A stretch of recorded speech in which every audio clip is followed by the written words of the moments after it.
पश्चिम बंगाल चुनाव में राजनीतिक माहौल काफ़ी गर्मा चुका है। टोटल 294 सीट के लिए 2 डेट में इलेक्शन होने वाले हैं, 23 अप्रैल और 29 अप्रैल, और इसका जो परिणाम रिजल्ट आएगा वो 4 मई को आएगा। तो देखा जाए तो राष्ट्रीय राजनीति का काफ़ी बड़ा संकेत है। ये तय करेगा कि बंगाल में कौन मजबूत होगा और 2029 के चुनाव पर भी इसका काफ़ी असर पड़ेगा। तो सवाल है, क्या ममता बनर्जी अपनी सत्ता बचा पाएगी? 2011 से लगातार पश्चिम बंगाल के सीएम बनी है, 3 बार लगभग हो चुकी है वो सीएम। या भारतीय जनता पार्टी इतिहास रचेगी पहली बार? पिछली बार 2021 में बीजेपी को 100 से भी कम सीटें आई थी। फिलहाल पूरे देश में की नज़रें बंगाल पर टिकी हुई हैं। ठीक है, तो आइए इस पे हम लोग विश्लेषण करते हैं। तो बात करते हैं, इस चुनाव में 2 बड़ी पार्टियों की सीधी लड़ाई है, बीजेपी और टीएमसी की। ठीक है, तो पश्चिम बंगाल में जो चुनाव माहौल जो गर्म हो चुका है, सत्ता की सबसे बड़ी लड़ाई शुरू हो चुकी है।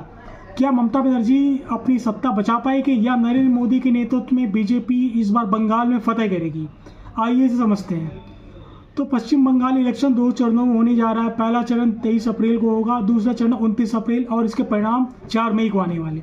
कुल 294 सीटों पे चुनाव होने वाले। सरकार बनाने के लिए 148 सीट की जरूरत पड़ेगी। तो इस चुनाव में महत्वपूर्ण मुकाबला है ऑल इंडिया तृणमूल कांग्रेस और भारतीय जनता पार्टी के। टीएमसी के नेता ममता बनर्जी और बीजेपी की तरफ से शुभेंदु अधिकारी माने जा रहे हैं। तो दोनों के बीच मुकाबला काफ़ी बेहद कांटेदार माना जा रहा है। ठीक है, अभी कांटे का जो पश्चिम बंगाल में जो हमारे प्राइम मिनिस्टर नरेंद्र मोदी ने दावा करा है, इस बंगाल में माहौल बीजेपी के पक्ष में है। वही मुख्यमंत्री ममता बनर्जी ने आरोप लगाया है कि वो राज्य को तोड़ने की साजिश करी जा रही है। ये साजिश में गृह मंत्री अमित शाह ने टीएमसी पे कट मनी और भ्रष्टाचार के आरोप भी लगाए हैं। यानी चुनाव पूरी तरह से आरोप प्रत्यारोप में बदल चुका है।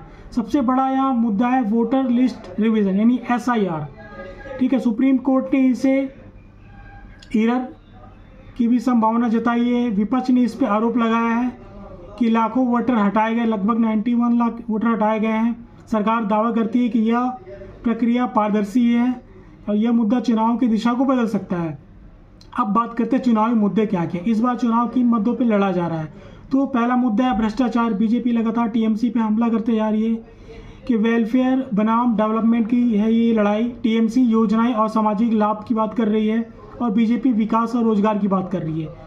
बीजेपी बात कर रही है घुसपैठ और सुरक्षा की। बीजेपी का बड़ा चुनावी मुद्दा बन चुका है ये घुसपैठिया और पहचान की राजनीति। बंगाल बनाम बाहरी, ये नैरेटिव सेट करा गया है।